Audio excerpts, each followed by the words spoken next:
अब न बात सियासत की करेंगे न रियासत की, हम बात करेंगे सिर्फ और सिर्फ आपके मुद्दों की, आपकी समस्याओं की, आपकी परेशानियों को हम उठाएंगे और सिस्टम तक पहुंचाएंगे, क्योंकि ये है आपका अपना चैनल।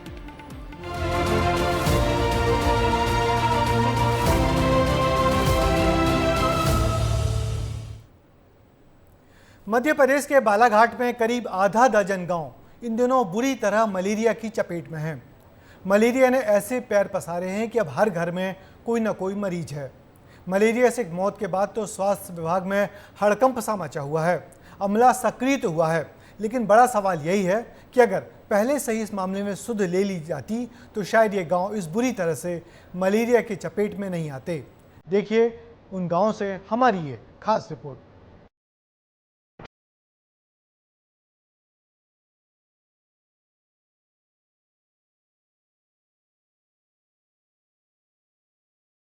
बालाघाट जिले के नक्सल प्रभावित चौरिया और चिलोरा गांव के लोग नक्सलियों से ज्यादा मच्छरों की वजह से दहशत में हैं। लोग बीमार हो रहे हैं, बुखार से कांप रहे हैं। बच्चे हो या बूढ़े, हर कोई मलेरिया का शिकार है। आलम यह है कि हर घर में मरीज मिल रहे हैं और ये स्थिति आसपास के करीब आधा दर्जन गांवों में है। बच्चे तड़प रहे थे, मासूम बिलख रहे थे, महिलाएं कमजोर हो रही थी, लेकिन किसी ने ध्यान नहीं दिया। लेकिन इसी बीच चिलौरा गांव में 6 साल के मासूम की मलेरिया से मौत होने के बाद प्रशासन की नींद खुली और अब स्वास्थ्य विभाग की टीमें गांवों में नजर आ रही हैं। लास्ट गांव में छिपे के साथ मलेरिया निकला था, 3 दिन से बुखार आ रहा था, तो मलेरिया का डोज खत्म हो गया तो फिर अच्छा हो गया था। अभी 3 जो बीमार है हॉस्पिटल में। तो कहाँ पर इलाज किए थे? घर में इलाज करवाया? हाँ, घर में सुबह। कौन सी दवा दिए थे? जब मलेरिया की दवा नहीं दिए थे? अब पता नहीं दिए थे तो अब हम खिलाए। हालांकि जिम्मेदार अधिकारी इसके लिए स्वास्थ्य विभाग को जिम्मेदार नहीं मानते। उनका कहना है कि लोग प्राइवेट क्लिनिक और झाड़ फूंक का सहारा ले लेते हैं और इसी वजह से ये स्थिति बन जाती है। पता नहीं क्या कारण था, उन्होंने एक अन्य जो एक प्राइवेट प्रैक्टिशनर है उससे इलाज कराना उचित समझा और उन्होंने बहुत ज़्यादा दवाइयाँ मलेरिया की एंटी मलेरियल दवाइयाँ दी और इंजेक्शन भी बहुत ज़्यादा उसको लगाए हैं। इसके बाद में फिर उस बच्चे को किसी झाड़ने वाले के पास ले गए जहां उसकी मृत्यु हो गई है। मान लिया ग्रामीण प्राइवेट क्लिनिक जाते हैं, झाड़ फूंक का सहारा लेते हैं, तो फिर स्वास्थ्य अमला क्या कर रहा है? जागरूक क्यों नहीं किया गया? जांच क्यों नहीं की गई? दवाई क्यों नहीं दी गई? अगर ऐसा होता तो ये गांव मलेरिया की भयंकर चपेट में नहीं आते, क्योंकि इस वक्त हर घर में मरीज है। ये मलेरिया मार ही डालेगा। चौरिया और चिलोरा गांव में भयंकर प्रकोप, गांवों में 30 से ज्यादा लोग बीमार हैं।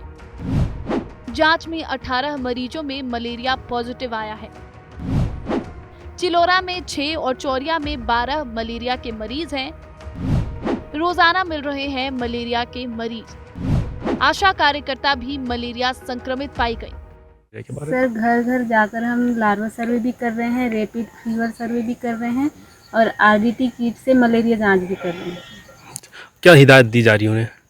सर, उनको गर्म पानी उबाल कर पीने के लिए, मच्छरदानी का उपयोग करने के लिए और घर के आसपास जो गड्ढे हैं उसमें जला हुआ तेल या फिर मिट्टी का तेल उसमें डाल सकते हैं। अब घर घर जाकर जांच की जा रही है, दवाएं दी जा रही हैं और स्वास्थ्य विभाग का अमला स्थिति नियंत्रण में होने का दावा कर रहा है। जी, मलेरिया की लगभग शिकायत तो 15 जून के बाद से समझ में आ रहा था यहाँ पर टेस्ट अभी जो हमारे सरपंच साहब ने जो शिकायत किए हैं उसके बाद टेस्ट की प्रक्रिया चालू है सर। कितने पॉजिटिव आए थे? अभी तक मेरी जानकारी में आई है सर कि यहाँ चौरिया का रिपोर्ट मैं बता रहा हूँ, कल के डेट में 11 पॉजिटिव। तो हर समय इन महीनों में बुखार, सर्दी, खांसी, उल्टी, दस्त की शिकायत मिलती है और हमारी टीम सतत निगरानी कर रही है और निश्चित रहिए आपके हम ऐसी कोई स्थिति नहीं निर्मित होने देंगे जिससे आपको चिंतित होना पड़े। ग्रामीण दहशत में है क्योंकि अब मलेरिया अपने पैर पसार चुका है। एक मासूम की मौत के बाद ये चिंता और बढ़ गई है। वहीं स्वास्थ्य विभाग के दावों की पोल भी खुल गई है।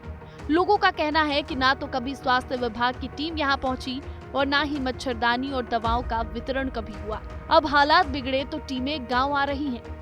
हमारे घर में अभी एक व्यक्ति को आज निकला है, चेक किया था सुबह, यानी कि कल 3 दिन पहले एक व्यक्ति को और चेक किया था तो मलेरिया निकल गया था। खंडवा लेकर के वहाँ पे इंजेक्शन लगवाया था 2 और घर में ला करके लगाया 2 से आज ख़त्म हो गए। अभी तो मच्छरदानी मिला नहीं है सर, 3 एक साल हो गया है मच्छरदानी मिला ही नहीं है। अब कोई लाते हैं बाजार से खरीद के, नहीं तो कोई लाते ही नहीं। हालात बिगड़ रहे हैं। स्वास्थ्य विभाग का अमला तो जिम्मेदार है ही, लेकिन थोड़ी सी जागरूकता रखकर मलेरिया के भयंकर प्रकोप से बचा जा सकता है। तो चलिए आपको बताते हैं मलेरिया से बचाव कैसे करें। घर के आसपास साफ सफाई रखें, आसपास जल भराव ना होने दें, मच्छरदानी लगाकर ही सोएं, पूरी बाह के कपड़े पहने, मच्छरों का लार्वा ना पनपने दें, बुखार आने पर तुरंत जांच करवाएं, झाड़ फूंक का सहारा बिल्कुल ना लें और बच्चों पर विशेष ध्यान दें, उनका विशेष ख्याल रखें। स्वास्थ्य विभाग का अमला अलर्ट है, लेकिन थोड़ी देर हो गई। अगर समय रहते ये सावधानियां बरती जाती तो ना एक मासूम की जान जाती और ना ही हर घर में मरीज तड़प रहे होते। खैर देर से ही सही, लेकिन अब लापरवाही की गुंजाइश नहीं है, क्योंकि थोड़ी भी लापरवाही बरती गई तो हालात इतने बिगड़ जाएंगे कि संभालना मुश्किल हो जाएगा। विस्तार न्यूज के लिए चितरंजन नेरकर की रिपोर्ट। इन गांवों में अब स्वास्थ्य विभाग सक्रिय हुआ है, लोगों की जांच की जा रही है, दवाई बांटी जा रही है। लेकिन बड़ा सवाल उठता है कि मलेरिया की रोकथाम के लिए चलाए जा रहे प्रदेश व्यापी अभियान आखिर हैं कहां? अगर अभियान जमीन पर चलाए जाते तो हालत इन गांवों जैसे बुरे नहीं होते। स्वास्थ्य व्यवस्था का हाल तो आपने देख लिया, अब जरा मध्य प्रदेश के आदिवासी बहुल जिले डिंडोरी में शिक्षा व्यवस्था का हाल भी जान लीजिए। यहाँ एक ऐसा हाई स्कूल है जहाँ एक ही शिक्षक 6 लोगों का काम कर रहा है। फिर पढ़ाई कैसे होती होगी आप खुद सोच सकते हैं।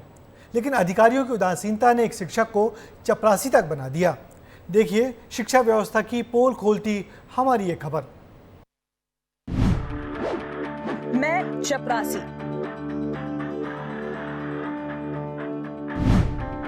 मैं ही बाबू, मैं ही शिक्षक, मैं ही प्राचार्य। ये कोई फिल्मी सीन नहीं है, ना कोई कलाकार अपने किरदार बदल रहा है, बल्कि हकीकत बदहाल शिक्षा व्यवस्था की है, जहां एक शिक्षक को 6 भूमिकाएं अदा करनी पड़ रही है। डिंडोरी के शासकीय हाई स्कूल मिडली में पदस्थ इकलौते शिक्षक पंचम सिंह मरावी चपरासी से लेकर प्रिंसिपल तक का काम संभाल रहे हैं। पंचम रोज सुबह 10 बजे स्कूल पहुंचते हैं, स्कूल का ताला भी खुद ही खोलते हैं, फिर स्कूल और क्लासरूम में झाड़ू लगाते हैं। जैसे ही 10:20 होते हैं वो घंटा बजाते हैं। चपरासी की ड्यूटी निभाने के बाद पंचम सिंह बतौर शिक्षक 9वीं और 10वीं के छात्रों को अकेले ही सभी विषयों की पढ़ाई कराते हैं। बाबू का काम भी खुद ही करना पड़ता है, फिर प्राचार्य की जिम्मेदारी भी उन्हें निभानी पड़ती है। इसके अलावा सरकारी बैठकों में भी शामिल होने जाते हैं, जबकि स्कूल में 6 पद खाली हैं। इन खाली पदों की भरपाई वो पूरी ईमानदारी से कर रहे हैं, लेकिन वो चाहते हैं कि जल्द ही चपरासी और शिक्षकों की भर्ती हो, क्योंकि 10वीं क्लास के बच्चों की पढ़ाई की चिंता अब उन्हें सताने लगी है। ये शासकीय हाई स्कूल मिडली है। यहाँ पे रिक्त पद तो 6 है, लेकिन वर्तमान में मैं अकेला हूँ। मैं ही सब कुछ हूँ, प्रचार हूँ, बाबू हूँ, चपरासी हूँ, टीचर हूँ। मैं जितना बन पा रहा है उतना पढ़ाता हूँ बच्चों को। तो जनसंख्या कितनी है बच्चों की? यहाँ अभी तक की स्थिति में 9वीं में तो 11 है, अभी चल रहा है एडमिशन।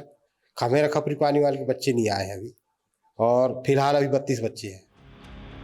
पंचम सिंह एक ही कमरे में बैठाकर कैसे पढ़ाई कराते होंगे, इतनी जिम्मेदारियों के बीच कैसे शिक्षा दे पाते होंगे, ये आप खुद अंदाजा लगा सकते हैं। छात्र भी मांग कर रहे हैं कि जल्द ही शिक्षकों की नियुक्ति की जाए। सर मेरे स्कूल में एक ही टीचर है, PS मरावी उसका नाम है, और सर नहीं हैं, अकेले पढ़ाते हैं। हमारे स्कूल में और भी टीचर होना चाहिए, यहाँ पढ़ाने में बहुत दिक्कत होती है हमको, और अच्छे से पढ़ाई भी नहीं कर पाते। सर होते तो अच्छे से पढ़ाई करते और क्लास भी अच्छी लेते हमारी। जब हमने अधिकारियों से बात की तो वो पंचम सिंह मरावी की जमकर तारीफ करने लगे। उनके मुताबिक ऐसे प्रिंसिपल विभाग की शान है।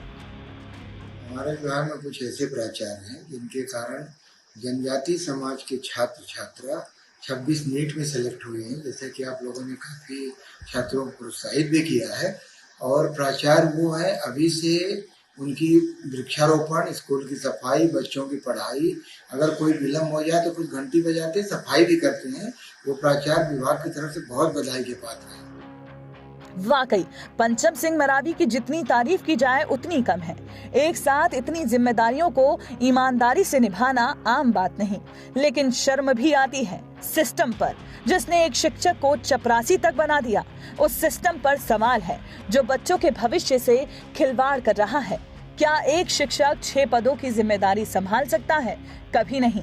लिहाजा जरूरत है जल्द ही खाली पदों को भरने की, ताकि बच्चों की पढ़ाई भी हो सके और एक शिक्षक को चपरासी बनने पर मजबूर भी ना होना पड़े।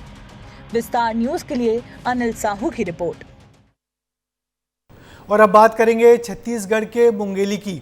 यहाँ हाल ही में एक सड़क बनाई गई। सड़क बुरी तरह जर्जर थी, उसकी मरम्मत हुई, लेकिन 15 दिन में ये सड़क फिर चलने के लायक नहीं बची।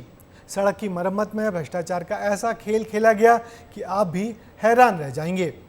देखिए भ्रष्टाचार को उजागर करती हमारी ये खास खबर।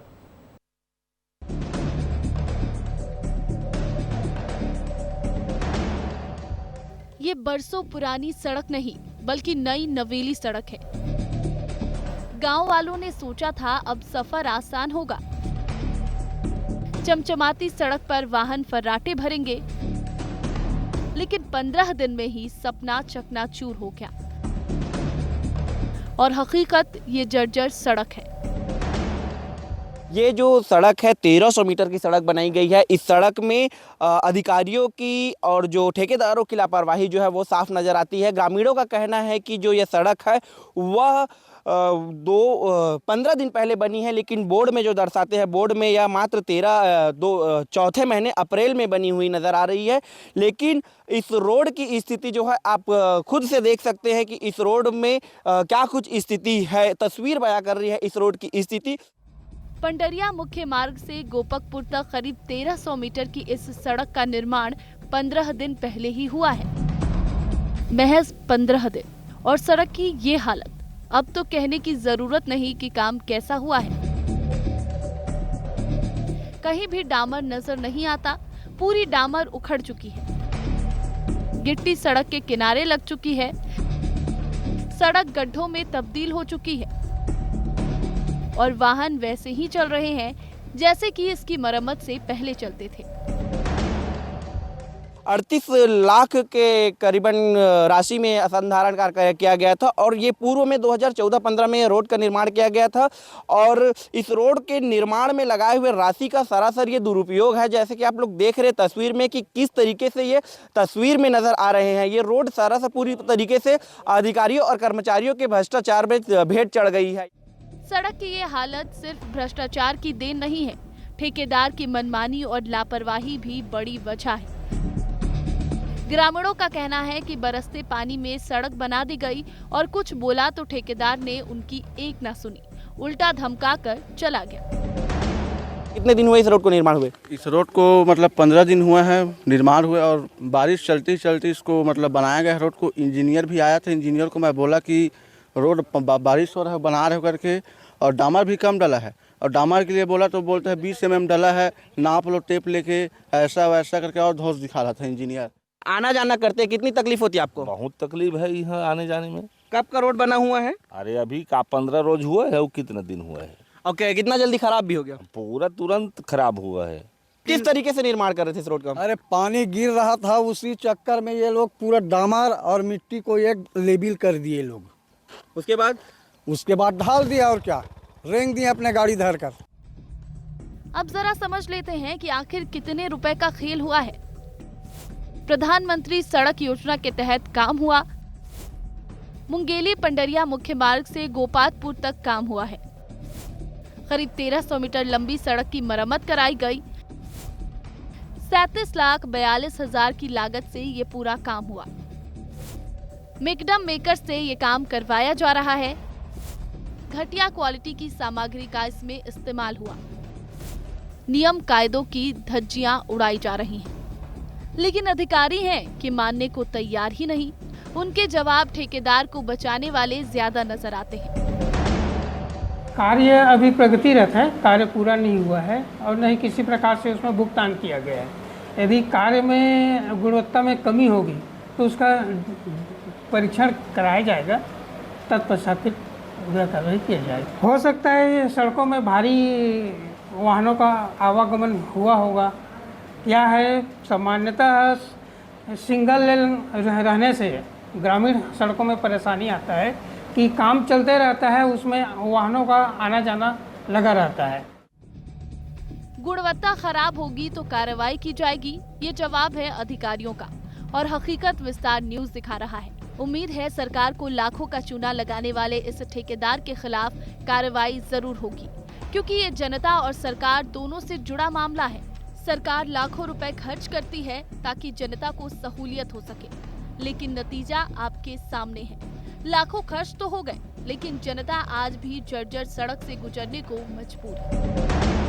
डामर जो है वो पूरी तरीके से सूखे नहीं है और पूरी तरीके से यह रोड धंस चुका है। ऐसे में सरासर ये कहा जा सकता है कि यह ठेकेदार अधिकारी कर्मचारियों की मिलीभगत है, जिसमें यह रोड जो है भ्रष्टाचार की भेंट चढ़ चुकी है। विस्तार न्यूज के लिए मुंगेली से मोहम्मद अली।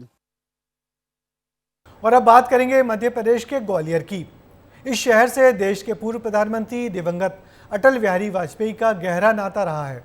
अटल जी के निधन के बाद से यहाँ पर अटल स्मारक बनाने की घोषणा तो हुई, लेकिन 4 साल बाद भी इस स्मारक की नींव तक नहीं रखी जा सकी और एक और विवाद नया खड़ा हो गया है। क्या है ये पूरा मामला, आइए देखते हैं ये खबर। ग्वालियर में कब बनेगा अटल स्मारक, या फिर होती रहेगी सिर्फ सियासत?